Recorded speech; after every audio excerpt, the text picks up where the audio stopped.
Our next guest thinks expectations that Canada's economy was weak in the fourth quarter were confirmed with November's GDP data. Here to expand on those thoughts is Pedro Antunes, chief economist at Signal49 Research. Thanks for joining us. It's good to have you. Oh, well, thanks for having me. It's a pleasure. So in terms of what you predicted when it comes to a bit of a weakening economy, what did you see today in the numbers that aligned with what you were thinking might happen? Well, I think we're just seeing, first of all, those segments that have been hit by tariffs directly, or manufacturing and steel and aluminum, et cetera. We know those are feeling the pinch. The auto sector continues to decline, and essentially manufacturing is not a source of strength for sure as we head into, or as we start off the new year. So those things are panning out, and the concerns we had there continue.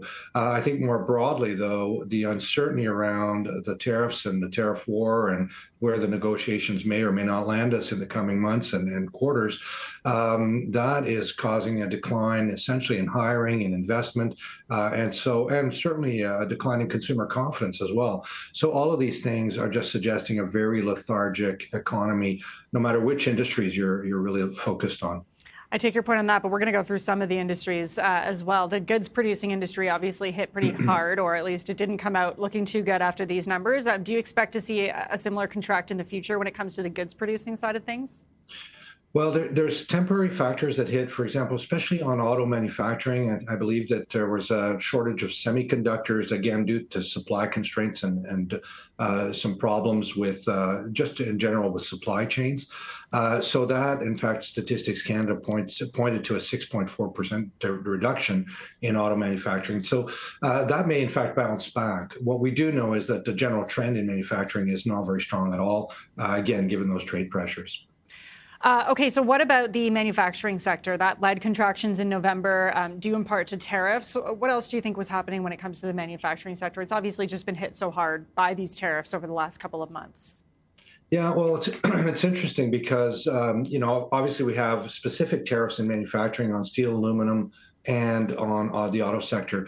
But when you apply, or when the U.S. is applying tariffs to steel and aluminum, for instance, those are products essentially that often come back to Canada because of that intricate, intertwined supply chain that we've built, in fact, over decades. So the problems extend just beyond those segments that are specifically hit by tariffs. This is essentially just a bad news story for North American manufacturing as a whole. These tariffs are not going to allow for the U.S. to be any more competitive. In fact, they're hurting our competitiveness in North America wide as when we think about our positioning on the global stage. Mm-hmm. And when we're talking about the auto sector, like I know you said there was a shortage of semiconductors. There's a whole factor of reasons why the auto sector shrank by about 1.3%. When you look ahead to the next couple of months, like when we're thinking of the auto sector, we're seeing layoffs today with General Motors. It looks pretty bleak moving forward. And just in terms of the GDP, economists expecting 0.1% increase in December. Do you agree with that?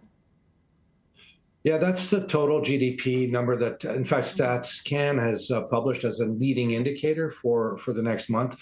What that tells us is essentially the economy is flat, likely a slight decline in the fourth quarter. So a very soft start to the year as we head into as we start off into this year.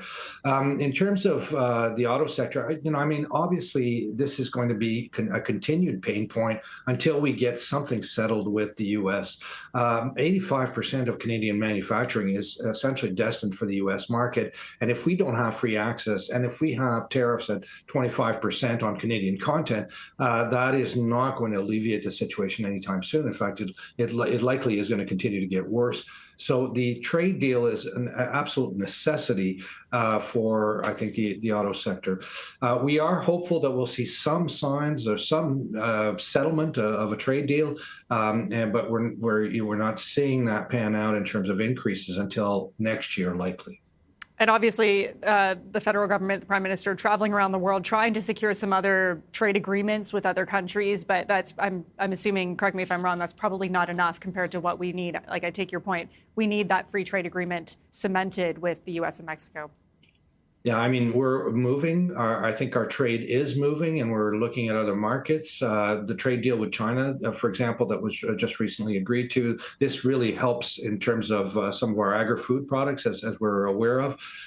So, these little wins that we can get here and there, they're important. But 76%, 2024, 76% of our trade was destined for the United States. And so to move that in any quick way is just very, very difficult. It's going to take time. I think we are diversifying. We're doing the right things. But, if we don't have that trade deal, it is going to be painful. Okay, we'll leave it there. Pedro Antunes, Chief Economist at Signal49 Research. Appreciate your time today. Thank you. You're welcome. Thank you.